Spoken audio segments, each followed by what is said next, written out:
Big boss ಅಲ್ಲಿ ಮಲ್ಲಮ್ಮ ಯಾರಿಗ್ ಗೊತ್ತಿಲ್ಲ, ತುಂಬಾ ಫೇಮಸ್ ಆಗ್ಬಿಟ್ಟಿದ್ದಾರೆ. ಬಿಗ್ ಬಾಸೇ ಕನ್ನಡದಲ್ಲಿ ಮಾತಾಡೋಕೆ ತಡವರ್ಸ ಹಾಗೆ ಮಾಡಿದವರು ಮಲ್ಲಮ್ಮ. ಯಾಕೆ? ಮಲ್ಲಮ್ಮ ಈ ನೆಲದ ಮೂಲ ಭಾಷೆಯನ್ನ ಮಾತನಾಡುವವರು, ಕನ್ನಡವನ್ನ ಮಾತಾಡೋರು. ಬಿಗ್ ಬಾಸ್ ಅಲ್ಲಿ ಬಳಸುವಂತಹ ಬಹುತೇಕ ಪದಗಳು ಸಂಸ್ಕೃತ ಪದಗಳು.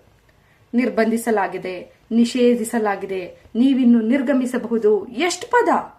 ನಾವು ಅದನ್ನ ಶುದ್ಧ ಕನ್ನಡ ಅಂತ ಅನ್ಕೊಂತೀವಿ. ಕನ್ನಡ ಯಾವಾಗ್ಲೂ ಶುದ್ಧವಾಗೇ ಇದೆ. ನೀವು ಅದಕ್ಕೆ ಸಂಸ್ಕೃತವನ್ನ ಬೆರೆಸಿ ಶುದ್ಧ ಕನ್ನಡ ಅಂತ ಈಗ ಚಿತ್ರಿಸಿದಿರಲ್ಲ, ಎಲ್ಲರ ತಲೆಯಲ್ಲೂ ಅದೇ ಇರೋದು. ಈ ಕ್ರೆಡಿಟ್ ತುಂಬಾ ಮಹಾನುಭಾವರಿದ್ದಾರೆ ಕನ್ನಡ ಪುಸ್ತಕ ಪ್ರಾಧಿಕಾರದಲ್ಲಿ, ಅವ್ರಿಗೆ ಸಲ್ಬೇಕು.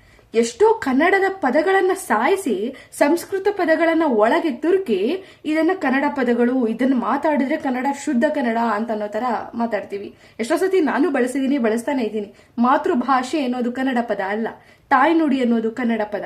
ಮಾತೃ ಭಾಷೆ ಎರಡು ಸಂಸ್ಕೃತ ಪದಗಳು. ಆದ್ರೆ ಇದನ್ನ ನಾವ್ ಹೇಳ್ತಾ ಹೋದ್ರೆ ಹೇಟ್ ಮಾಡೋಕ್ ಶುರು ಮಾಡ್ತೀರಾ. ನನಗೆ ಸಂಸ್ಕೃತದ ಬಗ್ಗೆ ಹೇಟ್ ಇಲ್ಲ, ನಿಜವಾಗಿಯೂ ಇಲ್ಲ. ನಾನು ಹೇಟ್ ಯಾವುದೇ ಭಾಷೆಯನ್ನ ನಾನು ಹೇಟ್ ಮಾಡೋದಿಲ್ಲ. ಆದ್ರೆ ನನ್ನ ಭಾಷೆಯನ್ನ ಕೊಂದು ಇನ್ನೊಂದು ಭಾಷೆಯನ್ನ ಅದ್ರೊಳಗಡೆ ಮಿಕ್ಸ್ ಮಾಡಿ ನೀವು ವೈಭವೀಕರಿಸಬೇಕಾಗಿಲ್ಲ. ನನ್ನ ಭಾಷೆ ಆಲ್ರೆಡಿ ಶ್ರೀಮಂತ ಭಾಷೆ. ಅದು ನಮ್ಗೆ ಏನಾಗ್ಬಿಟ್ಟಿದೆ ಅಂದ್ರೆ, ಅಚ್ಚ ಕನ್ನಡದ ಪದಗಳನ್ನ ನಾವು ಬಳಸೋಕ್ ಹೋದ್ರೆ ನಾವ್ ಏನೋ ಹಳ್ಳಿ ಗಮಾರರು ಅಂತ ಟ್ರೀಟ್ ಮಾಡೋಕ್ ಶುರು ಮಾಡ್ಬಿಡ್ತಾರೆ. ಅದಾಗಬಾರ್ದು. ಕನ್ನಡವನ್ನ ಕನ್ನಡವಾಗಿ ಬಳಸಿ.